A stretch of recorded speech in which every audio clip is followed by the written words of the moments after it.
Hi, welcome to the first part of Rus chapter 2. Here we begin to explore the perplexing relationship between Rus, Boaz, and Naomi. We make an argument for an allusion to Naomi and Elimelech's field, which will appear later on in the text, and we underscore that though Boaz seems magnanimous in his treatment of Rus, perhaps there's more at play. Thanks for joining us. Terrible taste. You remember that? It's from The Simpsons. Okay. When last we left our fearless heroes, we had completed chapter 1. We did a little bit of an interlude between chapter 1 and chapter 2. And the goal for today is to get started on chapter 2 in earnest. No, it's in Ruth. Okay. Quote for chapter 2 is from Ted Chiang, if you know who that is, sci-fi writer. People are made of stories. Our memories are not the impartial accumulation of every second we've lived. They're the narrative that we assembled out of selected moments. That is Ted Chiang. Okay. Who would like to try to argue that we have an unreliable narrator situation? I do not explain the quotes. Who would like to start us off with chapter 2? Okay, hold on. We gotta get That's a good one. What's this English one? That's Hebrew English. Chapter 2. But be warned, there's lots of bookmarks. Yeah. Infinite bookmarks. You would help at the last time. All right.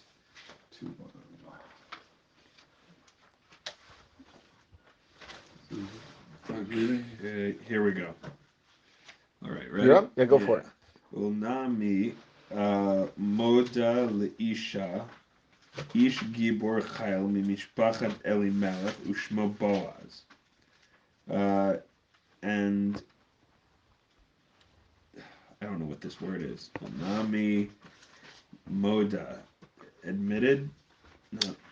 So moda sounds like hoda, or to be modia, to know, right? You've got like dot in there somewhere. So the standard translation, we can check what Professor Alter translates it as, is some relative to her husband. Kinsman, right? Right. But it is a weird choice of words, because you could have identified his actual relationship. Is he a brother? Is he a nephew? Is he a, like, give me something. And it seems to me that it's actually intentionally vague, because there's another word that the pasuk could have used, which would be very apropos, and that is, who is Boaz in the scheme of the story later on? He's the Goel, right? Later on, we're going to find out that one guy, the Plony, does chalitza, and Boaz is like, I'm going to marry. Right. There's a whole question of, Ruth says to Boaz later on, sorry for the like foreshadow. Well, I guess it's spoiling, but she says, "You're a Goel. You can redeem the family." And Boaz says, "Yes, I am a Goel, but there's a closer Goel than me. His name is no name, right? But one of us is gonna do the Goel job." And after that, Plony gets referred to as the Goel, and Boaz says, "No, I want to be the Goel." So the role of his relationship is not just that he is a moda, but he is a goel. But the narrator is intentionally avoiding that term, because it's going to be a surprise to us later on, and he doesn't want to sort of let the cat out of the bag the way I just did, and ruin the story by telling you that, no, Boaz isn't just a relative, he is a redeeming relative. So that, I think, is why we chose this sort of obscure word. We don't want to tell you exactly his relationship. We don't want to tell you his role later on, but we do have to let you know now that he's the guy, because then you, the reader, are going to find out that Rus walks into his field, and you're like, oh man, wow, that's so cool. Right. So, Unami moda leisha, right? And Tanami, there was a guy to her husband, a relative to her husband, Ish Gibor Chayil, a man of strength and valor, Mimishpachat Elimelech, from the family of Elimelech, and his name was Boaz. So first of all, we're holding back the name, right? You can hear this as you're reading the pasuk, like, just tell me the guy. At 365 pounds. The Ish Gibor. Exactly. We're building up to the reveal. And you translated Gibor Chayil as like mighty, valorous, something that sounds like he's going out to war. More like elongated. Like, oh, Boaz. Right. Let's get ready to Calls rumble. him man of substance. Man of Yeah. substance. Sometimes Chayos use that way. Right, Yeah. right. So it's a very interesting term. We're going to see it repeated, and in fact, I would just ask you to pay close attention to the language that's used throughout, because a lot of it is going to sound familiar. The narrator is going to repeat terms and put them in the mouths of multiple people. Right. So things that are used to describe person A are later going to be used to that same language is going to be used to describe person B, and we'll have to figure out why that appellation applies to multiple people. Yeah. Also, I mean, Ish Gibor Chayil is usually referred to, you know, talking about somebody who's in the military, like you know, like whether it's David Melech or Shaul, or like somebody who's like involved in combat and killing humans. It is definitely We have used in that zero context. indication of that with Boaz. Right. I mean, you also have in Mishle, you have Eshet Chayil. Right. Right. That's not a woman going out to war. Right. So we have to figure out what this term means beyond just battle and why it's being applied to Boaz. Right. Vatomer Ruth Moabiyah, El Naomi Elcha Na Hasadeh, Va'alakata Vashibalim, Achar Asher Emsechein Be'enav, Vatomer La Lichibiti. So, and Ruth the Moabitess says to Naomi, I'll go now, if you please, to the field, and I'll gather from the sheaves, after which I'm going to find favor in his eyes. And Nami says to her, "Go, my daughter." Okay. What That's what the are we? best. I don't have an English translation, so I'm doing the best You're I do, can here. you're killing it. So what do we see from this pasuk? Well, first of all, does this remind you of any other stories in Tanakh? I'm going to be doing this a lot. Well, the Shibalim are, Well, no. Yosef, Let's look conceptually. Older parent who's stuck in the house. There's no food, so the younger child has to go out to a foreign place and bring back food. Brothers in going down to Egypt, right? Something like that. Going out to the field. Go get me Well, food. Yitzchak has food. He's just requesting. It's not that there's a famine in that instance. To me, it sounds more like the brothers with Yaakov, and him finally coming to the realization. Okay, I've got to send you out into the wide world. Naomi is not fending for herself. She can fend for herself. She just did the 50-mile trek from Moab to Beis Lechem, so she's not an invalid. She's not incapable of going out and doing something, but she's choosing not to go out and do something. And now the house is literally somehow she has a place to live. We sort of gloss over that, but wherever she lives, she has no means to support herself or Rus, to the point where Rus is like, okay, I guess I have to go out begging, and she's asking permission from Naomi to let her go out and do that. And Naomi, these they haven't really had a conversation on camera to us since Rus makes this very public declaration. I'm going with you wherever you go. I go. I'm converting. I'm with you. Naomi doesn't respond to that. Doesn't talk to Rus the rest of the way. This is the first time Naomi actually says anything to Rus since then, and it's very short and to the point. Go. Before she used this same phrase when she was telling them to go home. L'chi to go home. Now she's like, I don't know, go. Or she could be telling her to get lost again. I don't know. If you want to follow that thematic thing, Right. Go. Russ Okay. didn't take it that way. Huh? Right. I may have meant that way. Russ didn't take that. But Rus, it's going to be interesting to see how much Rus knows about the laws of what the poor can collect. Right? We read the psukim last time about leket shikran peah. It's going to be interesting to see if she knows those laws and follows them or not. I wish there was more. I mean, if you had a choice, it was like a young man, young woman's game. Like you have all these people vying for the leftovers. Right. First come, first serve. Like why have the elderly one jostle around? Like. Okay, I hear that. Just more. Wait. Well, aren't the older folks and the ladies and the orphans supposed to get first dibs? the ladies. I'm saying when they Ruth- do leket. between Ruth and Naomi, they're both the ladies. Anyone Anybody who's that's poor, eligible Right. yeah, anyone who's eligible can, is equal, I think. right. Oh. In fact, Maybe that's it. well, I won't give away too much. Let's keep reading. ותלך ותבוא ותלקט בשדה אחרי הקוצרים ויקר מקרא חלקת השדה לבועז אשר ממשפחת אלימלך. And she went and she came and she gleaned in the field after the reapers, the harvesters, vayikar mikra, and she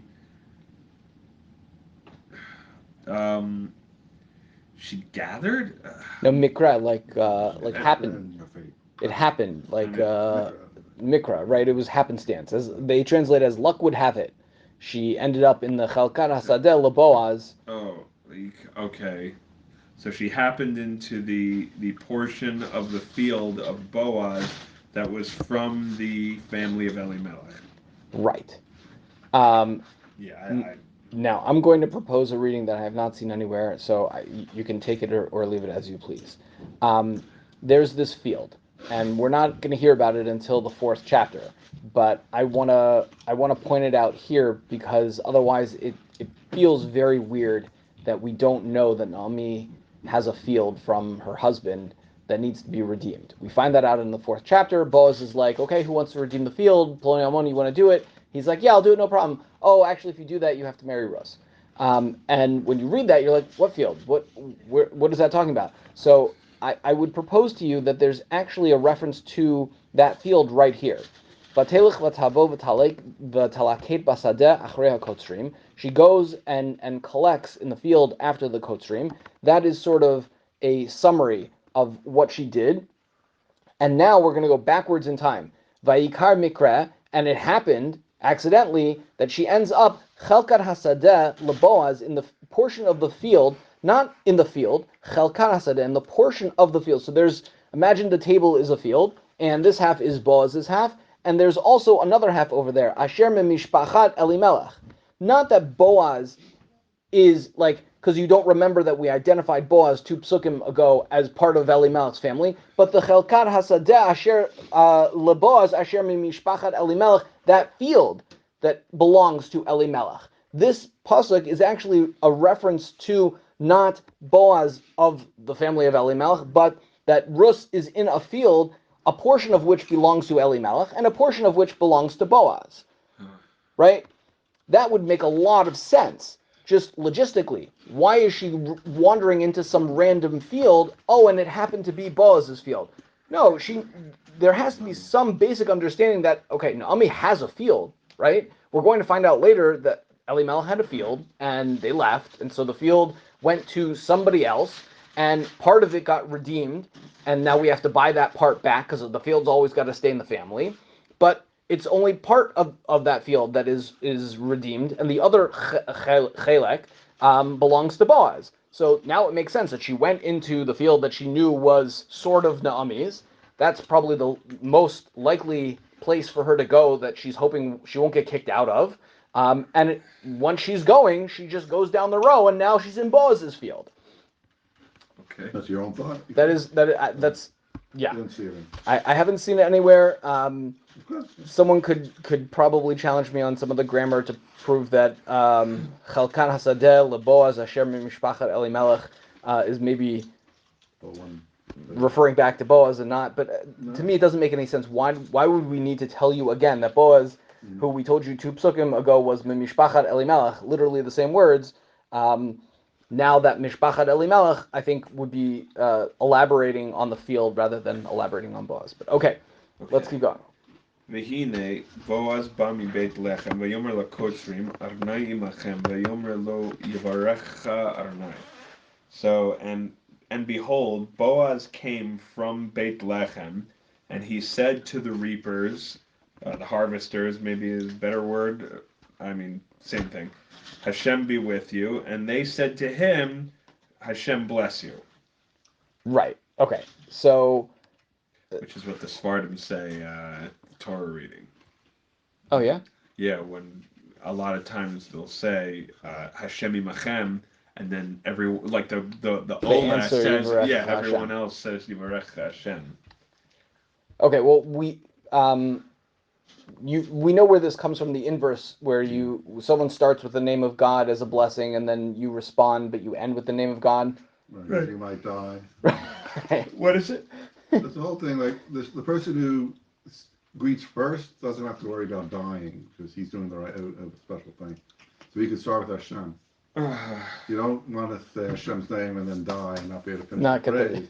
So the person who responds has to say, and my wife and daughters do this when they leave the house. That's awesome. That says, Hashem, they answer back about Hashem. Okay.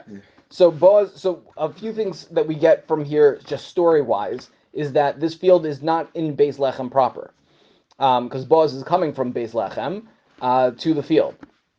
And the other thing is that Boaz is coming to the field. Like, it's not necessarily common or assumed that the field owner is coming to hang out and check in with the workers. Or to greet them like that. Or to greet them, right? Remember, Boaz is like hotty-toddy. I don't know if he's the judge, the Gadol Hador. He's not the your average Joe, but he's coming in blessing the workers. You definitely get a very positive vibe of Boaz from this first sort of introduction.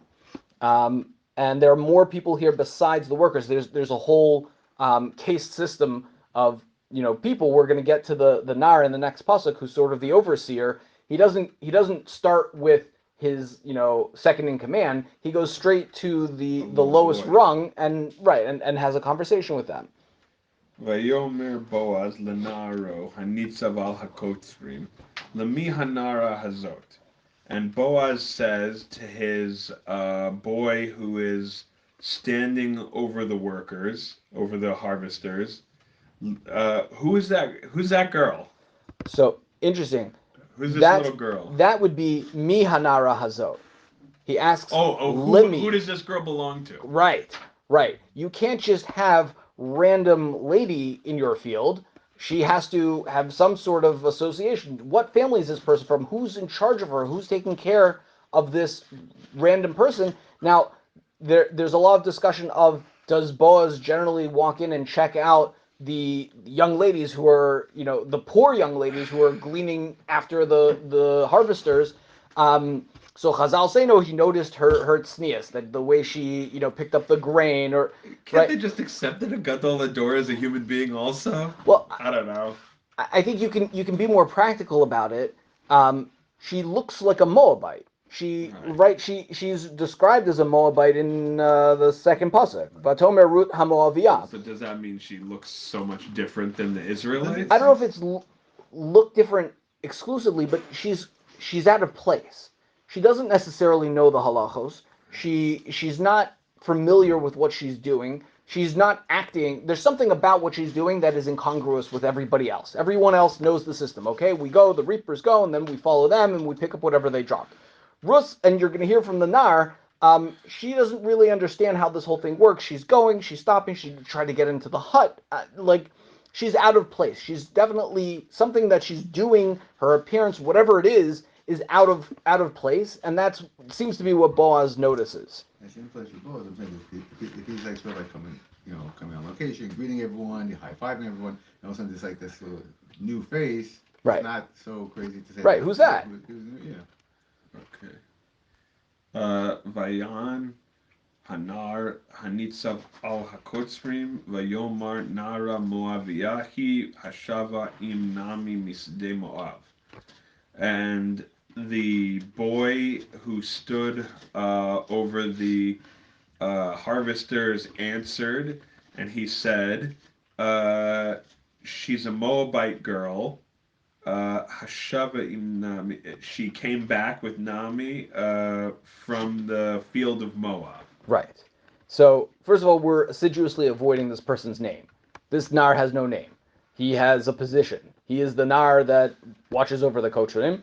Boaz says, who does she belong to? The answer is Naomi. But he feels the need to include some additional information. She doesn't just belong to Naomi's family. She's not Jewish. She is a Moabite. She came back with Naomi from Moab. she's a pariah, right? Moab is not the place where our friends and the people we're super happy with are from. This is the enemy, and he's very clear about that. So is she being iced out from all the? She should be iced out. Yeah, for sure. From everyone. Yeah, she's a pariah.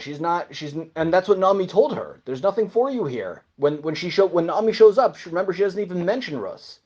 She's embarrassed. That's part of the reason she was trying to get them to go back. It's like, that's all I need is my shiksa daughter-in-law to show up with me. I'm saying, so going back for Naomi to send Rus to to go Harvard, or like that's a losing proposition. Oh, yeah. Should be going herself, She didn't suggest it. She never suggested it in the first place.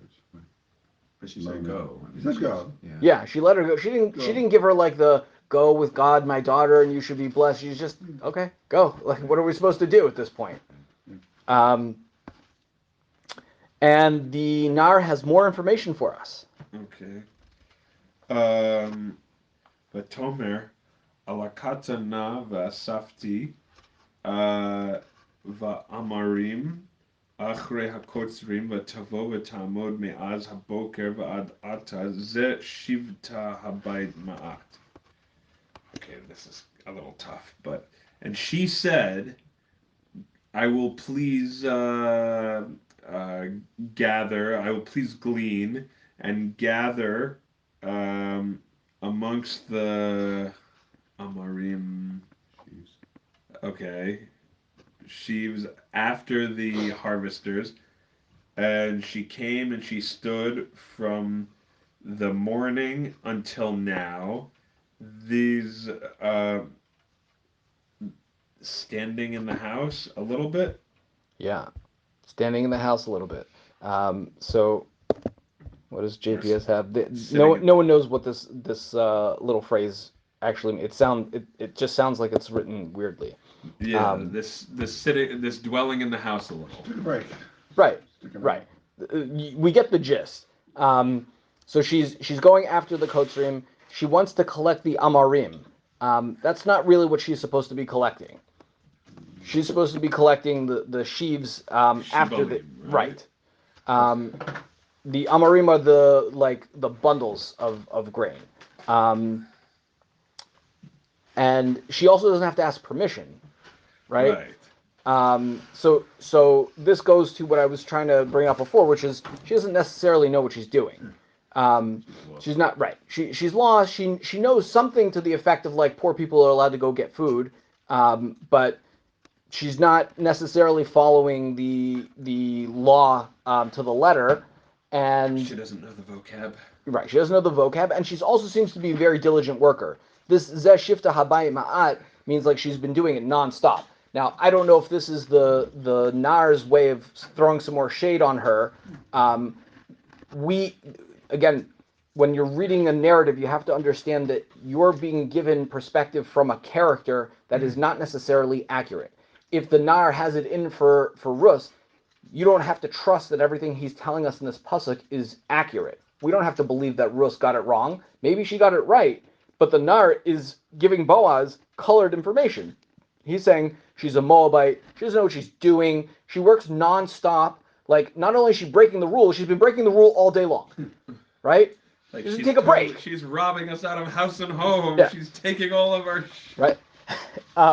Yeah, so I can't tell you that is necessarily the case, but it should be in the back of our heads that we're getting a description not from the narrator, who themselves, in general, the narrator is usually pretty reliable, but here we're getting it from a character that we don't know anything about. We will not know anything about after this conversation because he doesn't exist anymore. All that we know is that he continually emphasized, as like the first thing out of his mouth was, she is a Moabite. So we can assume some sort of negative attitude towards her, and maybe that's coloring what he does. The other thing that's really interesting is that apparently Rus has been here the whole time while he's having this conversation. Let's read the next pasuk.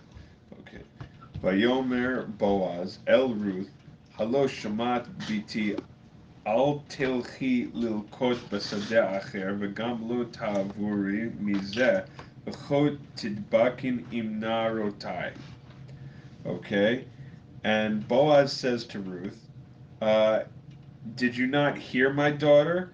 don't go to gather in another field, and also don't pass by from here. And here you should cleave to my boys. My Narota. Oh, I guess my girls. girls. Okay. So either we flash forward and Rus has been called in to have this conversation, or Rus is there the whole time, but now Boaz is addressing her directly. Remember, he's the top of the social food chain, she's the bottom of the social food chain, so this is unusual. Then he's super nice to her, right? We already assume that Boaz is going to be nice because he's nice to everybody. But he's giving her instructions that are for her own benefit. Al telchi lilkot b'stei acher. You don't have to go anywhere else. We got you covered. This is your place. V'gam lo tavori mizeh v'kol tidbakin im narotai. Why is he telling her to hang out with the girls? What would hang out with the boys? Narim. Oh, Narim. I guess for protection. Or narai would be for protection, right? Because if she hangs out with the boys, it's not going to go so well for her. They're going to they're going to be a little sleazy. So he's giving her good advice, maybe advice that she should have got from Naomi before she walked out of the house. Like, make sure if you're hanging out, remember any of these people that are working are not necessarily the highest class of people.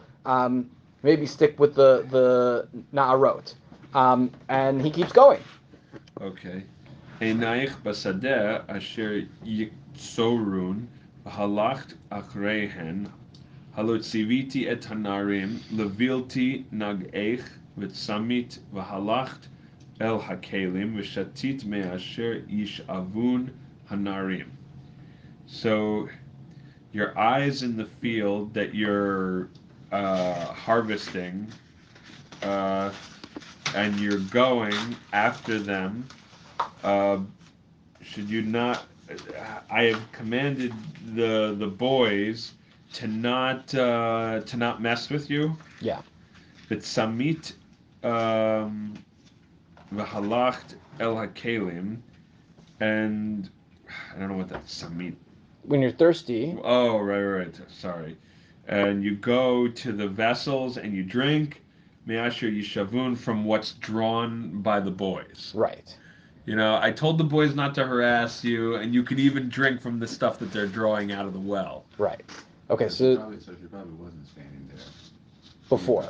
Because it was probably, when would he have told them not to molest you? Right. Well, I guess he's going to tell them, because that will come up in a minute.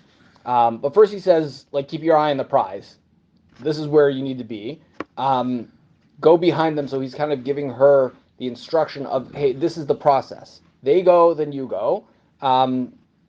Yes, it is CVT, like past tense. I've commanded them not to bother you. But from here you see that there is the assumption that if I hadn't done this, if you weren't under my protexia, you'd be in trouble.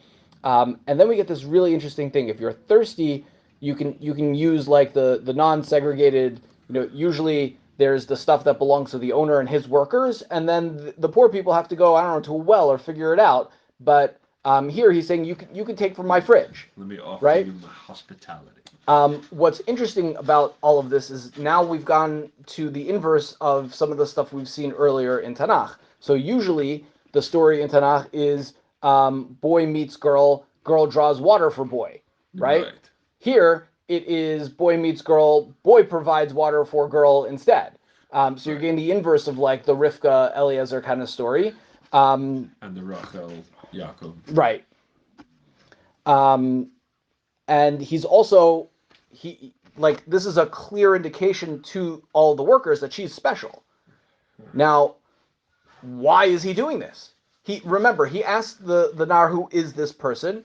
He says it's Naomi's girl, and suddenly he's super nice. He's even more gracious than you would expect him to be. This must be creating a royal uproar.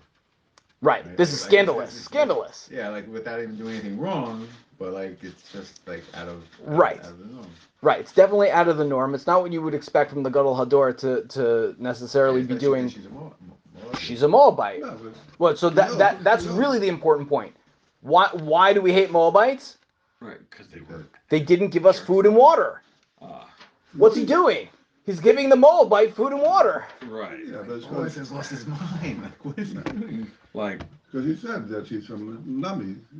But she's a Moabite. That's I understand. No, she is, but she's with Nami. And Nami's Came back with Nami. But Nami's still yeah, but like, If she would have come back, if we didn't have those words. right, but if you got like, Okay. if you've got like Rav Chaim Kanievsky of blessed memory, you know, like walking over to a Palestinian girl, you know, and being like, no, you could totally hang out here, it's all good, you know, when he finds out that she like cleans the house with somebody in like the, or she married some Jewish boy. yeah, like in Bnei Brak or Right. something, like, oh yeah, you could totally hang out here, it's fine, like you think the Yet Ted would like Yeah. not have a seizure over You know what something? happens to the story. You know that Boaz, because he's Nami's family, and he's family. Right. About family. Okay, You know? so You know that's I'm why, glad no? that you're stressing that, because I'm going to ask the question. I was going to ask at the end of the parak, maybe I'll just ask it right now. Boaz is clearly wealthy enough to take care of this family, but he doesn't, right? I think we mentioned this before. He's being very gracious. He's maybe going above and beyond the call of duty over here, but he could very easily just make them not poor, right? He is not, and no one in Beis Lechem seems to be taking care of these people other than the barest subsistence. You are poor enough that you can come to my field. All the people? I'll like, more spoiler alert. Rus does this. She acts like a schnorrer for the rest of the harvest season. Nobody else helps her. Boaz does not write them a check and say, "Okay, you're not poor anymore. Here you go." But who's them? Rus and Naomi. But why? Why would he do that to them versus any other? I'm saying culture? if what we're saying is the reason he's being so gracious is because this is family. Oh, Okay, so then be gracious to your family. You're sort of you're splitting the baby, right?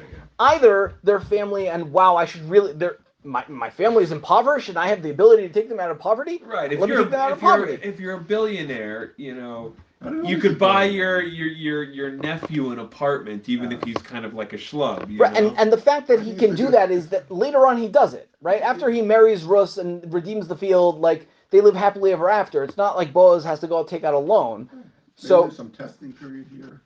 You know, I'm not so bothered. You're not bothered. This is pretty gracious. this is good enough. This is good I enough. think I figure out all the way at the start. You're supposed to teach people how to fish, right? Not to give them the fish or whatever. Okay. Okay. Okay. I mean, this is hard work. Non-welfare state. That's No, good. this is hard work. Like, then give her a job, right? Let her be your shifcha. Let her, clean the kitchen or something. I don't know. You know, this is the you said you have those. This is all she does. This is hard manual labor that she's doing out in the fields at risk, to personal, well-being. If she wasn't protected. If she wasn't protected, but even if she's protected, I don't know. Right? Either be the best. Like we have these nice warm feelings about Boaz, but to me, what's lurking behind that is, well, then be the best Boaz you can be. Right. I guess Hasn't he just become aware of this? So let's keep reading for a few more minutes. Yeah, let's. Yeah. Vatipol al panea, vatishtachu arza, vatomer elav, madua matzati chen be'enecha, lahakireni va'anochi nachriya. And she fell onto her face, and she bowed to the ground. And she said to him, why have I found favor in your eyes, in order to recognize that I'm an outsider, a foreigner? Okay. Like, don't you see that I'm a foreigner? Right. Like even Russ is like, this is crazy. What you're doing is amazing. yeah. So she falls on her face and bows to him, which is not something that you would expect. I mean, I guess you could say it's an act of Gratitude. Yeah, or Obeisance. obeisance is something like what I was getting at. And then she says to him, remember, she was looking for someone that she would matzachein. So this to her is like matzachein in spades. And then there's like a little play on words here. Lahaki reini nachriya. right? It's the same letters just turned around. Why are you recognizing me, lahakireni, when I am a foreigner? Meaning, you shouldn't be treating me this way. What happened? And this is to your point. Boaz is like, oh, I know everything about you. I know this whole story. Right. Keep going. Yeah, let's do one more. Vayan Boaz vayomer la hugad li kol asher asit et chamotech achrei mot ishech v'ta'azvi avich v'imech v'eretz moladtech v'telchi el am asher lo yadat temol shilshom. So, and Boaz answered, and he said to her, it's been already explained to me in detail all that you've done, that you went, Kol asher sit et chamotech, which would be like that for which your you did with your mother-in-law, right. right, after the death of your husband, and you left your father and mother, and the land of your birth, and you went with a people that you did not know, from yesterday and the day before. Okay. So a couple of things over here. First of all, where did he get this information? Either he got it because everybody knows the story. Like when Naomi came to town, this was the talk of the town, and he just didn't put two and two together. There's Naomi shows up with a Moabite girl, and there's a Moabite girl in his field, which is unusual. I wonder which Moabite girl this could be. But okay, let's assume he didn't put that together until he was told. He's blown away by her. Like he's explaining to her, I know you. You did this incredible chesed with Naomi. What is the one piece of information that he did not convey that we've just been talking about? I'm Naomi's relative. You know why? This is why I'm doing for you. Not because you're such a tzaddikus. I'm doing this for you because we're related, right? Wouldn't that be an important piece of information for him to convey to Ruth? Because he has to assume she doesn't know it. Otherwise, why is she asking the question? Right? He has to keep some trump cards there, right? I don't know. Maybe. I mean, you know what? Like, again, I don't want to, God forbid, cast aspersions on Gedolei Hador and Tanakh personalities, but you know what? I'm just throwing this out there, just as a possibility. You can feel free to shoot it down. That maybe he sees her, he's attracted to her, and maybe he's trying to talk her up a little bit, you know, and maybe he's trying to hit on her a little bit. Because you know what? If I see a beautiful woman and I'm gonna go over and talk to her, I'm not gonna like start with like, oh, by the way, I'm your cousin. Like that's not gonna open up the lines of, you know. Interesting. Like, hey, you know, I'm a good guy. I heard good things about you. Maybe you heard good things about me. Why don't we talk a little bit? I don't know. Okay. And then he doesn't make a move for the next 3 months. You know what? He's biding his time. Maybe. He's in the friend zone. You know what? No, not that he's in the friend zone. Maybe people go up to him and they're like... You're going to question the methods of Boaz? Yeah, you know what? Like, not for nothing. I mean, look, he was playing hard to get and it worked. She came to him in the middle of the night. Interesting. Okay, but I'm just saying, you know what? It could be, you know, this whole thing that we're talking about, like one of his house, a member of his house could have been like, dude, what are you doing? Right. Like he could have had to like pull he could have back gotten a some little big bit. trouble for Right, this whole and conversation. be like, okay, I gotta let the heat die down a little bit before I continue to pursue. But like maybe he's struck with her, you know, like okay, like their descendants. Okay, David HaMelech sees Bathsheba. He recognized she's his soulmate, his true soulmate. He can't hold himself back, even though he really was supposed to, because she was married at the time to the other person. Interesting. You know, but like, you know, this is the one. Right. I'll pick up. Nobody says, like, I don't think there's a single opinion that is like, Bathsheba really wasn't intended for David HaMelech. Like, everybody says, this is totally Bashert. David made a mistake a little bit in the way that he executed it. You know, okay, there was bad stuff. But, like, the second he saw her, he knew. Okay? And the way he saw her was the thing blew off the little mechitza blows off the rooftop while she's taking a bath. And he's like, I must have her. You know, okay, so is it so hard to believe that Boaz sees this lady in the field and it's like, wow, that's my bashert. Like, I gotta go talk to this woman. Okay, well, we'll have to see I'm if that just plays throwing out. that out there. It's not so crazy, I don't think. Okay. Two other really quick points. One is, if you remember, Naomi tells the girls to go back el beitz imech, to the house of your mother, and we were questioning at that point why not the house of the father, and maybe she doesn't. Maybe they don't have a father. But Boaz says, "I know that you left avich v'imech." Now it could be that Boaz again is wrong, that she didn't have a father that she left. She only left her mother. But it sounds like the Boaz has the inside information over here that no, she did have a father and mother.